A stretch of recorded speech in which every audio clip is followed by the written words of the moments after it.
O mal consiste em abusar do bem, e o pecado é o motivo da tua tristeza. Deixa a santidade ser o motivo da sua alegria, diz Santo Agostinho. Esse é mais um Sem Dúvidas, é assim que você deve viver. Aguarde aí que depois da vinheta a gente tem um assunto muito importante para tratar.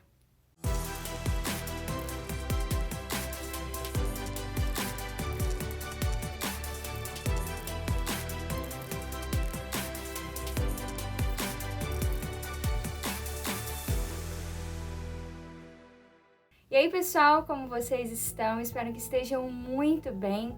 É uma alegria imensa estarmos juntos para mais um vídeo, para mais uma partilha, mais uma formação. E no vídeo de hoje eu quero partilhar com vocês sobre as consequências do pecado na nossa vida. O que é o pecado, né? De certa forma a gente vai ter que conversar um pouco, mas o que é que ele faz na nossa vida e por que é que nós precisamos deixar de lado este mal tão grande, né? E essa frase tão forte de Santo Agostinho: o pecado é o motivo da tua tristeza. Então deixa de lado este mal e deixa a santidade ser o motivo da sua alegria, né? Usando das minhas palavras agora. Então isso é muito forte. Eu vou estar usando de alguns trechos do Catecismo da Igreja Católica, alguns parágrafos. E o primeiro parágrafo que eu quero ler com vocês é o parágrafo 1849, que ele vai estar explicando o que é exatamente o pecado. Então, pega lá comigo, se você tem aí o seu catecismo, e diz assim no parágrafo 1849: o pecado é uma falta contra a razão, a verdade, a consciência reta. É uma falta ao amor verdadeiro para com Deus e para com o próximo, por causa de um apego perverso a certos bens. Então, olha só, já aí a gente já tem uma noção, né? Por que eu peco? Por apego aos bens, por apego a pessoas, por apego a mim mesmo. Olha a raiz de muitos dos nossos pecados. O pecado fere, então qual a consequência do pecado? O pecado fere a natureza do homem e ofende a solidariedade humana.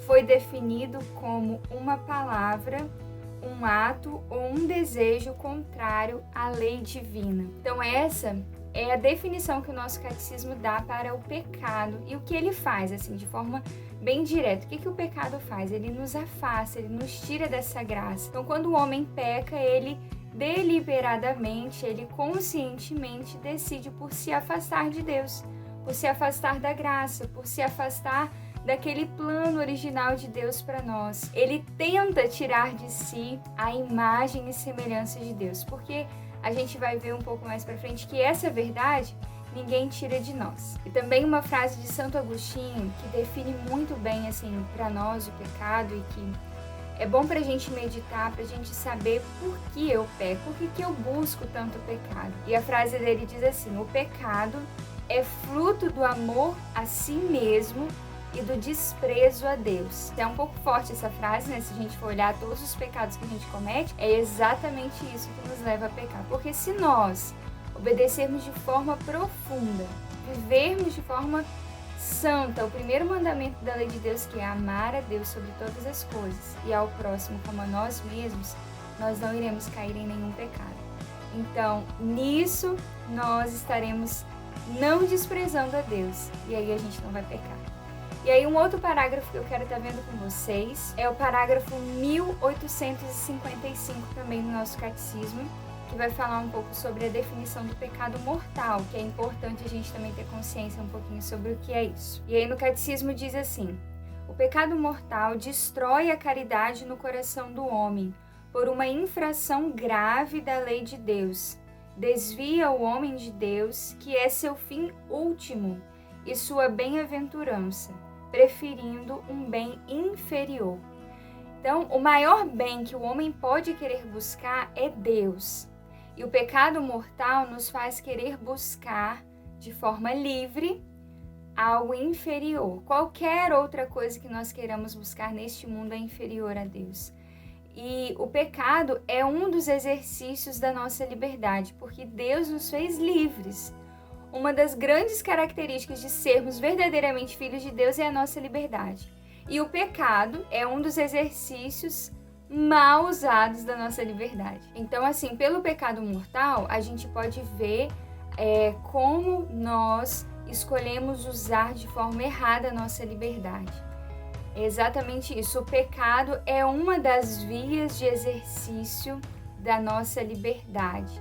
Quando nós escolhemos usar da nossa liberdade de forma errada, nós assim pecamos. A liberdade é uma das coisas mais lindas que Deus nos deu e é o que nos caracteriza como seus filhos e não como seus escravos. Porque somos filhos no Filho, diz documentos da nossa igreja, diz o próprio Cristo com a filiação que Ele nos deu.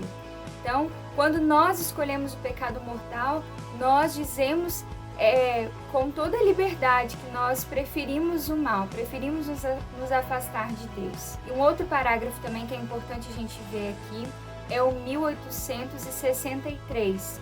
Ele vai trazer para nós um pouco sobre o pecado venial, mas também as consequências do pecado na nossa vida, que é exatamente o que nós estamos vendo neste vídeo de hoje. E ele diz assim: o pecado venial enfraquece a caridade, ele não nos tira totalmente da participação do amor de Deus, como no caso do pecado mortal. Traduz uma afeição desordenada pelos bens criados, impede o progresso da alma no exercício das virtudes. Então, olha só que mal o pecado nos causa, ele nos impede de progredir no exercício das virtudes. Meu Deus, por que a gente insiste nesse mal? E a prática do bem moral merece penas temporais. O pecado venial deliberado e que fica sem arrependimento dispõe-nos pouco a pouco a cometer o pecado mortal. Então, se nós não nos arrependemos deste pecado venial, quando a gente pensa assim, mas não é mortal, é só um pecado venial. E se a gente vai de pecado em pecado venial, isso já dispõe a nossa alma ao pecado mortal. A gente já está abrindo o nosso coração, já está abrindo a nossa vida para um mal muito pior. Então a gente precisa estar muito atento a isso. Mas o pecado venial não quebra a nossa aliança com Deus, diferente do pecado mortal, que também, se a pessoa se arrepende e deseja voltar, sempre há essa experiência com a misericórdia de Deus. A gente sempre precisa se lembrar disso.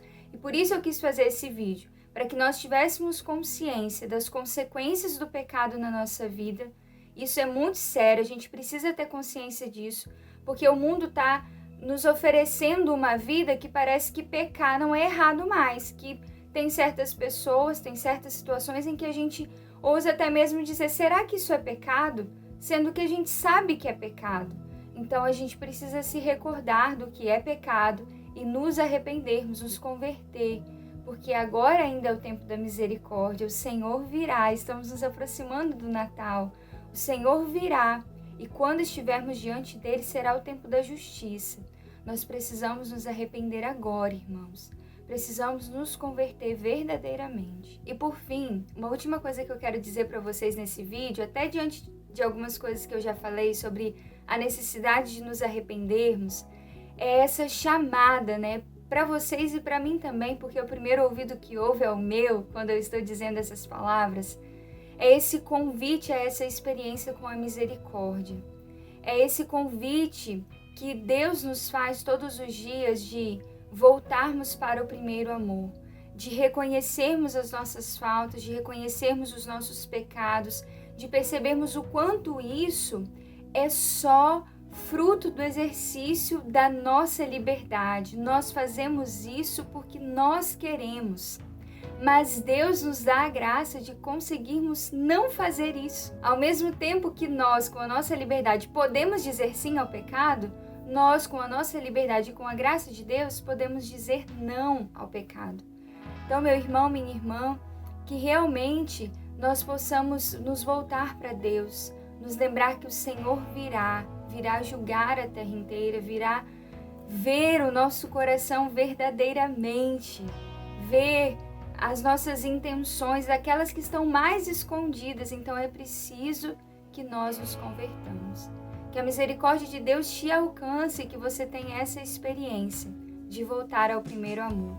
Busque um sacerdote, se confesse e se prepare para o Natal do Senhor. Se prepare para o Senhor que vem e que nós não sejamos amigos do pecado, mas que sejamos amigos do Senhor, que queiramos a santidade. Um beijo no seu coração e um fortíssimo abraço. Deus te abençoe.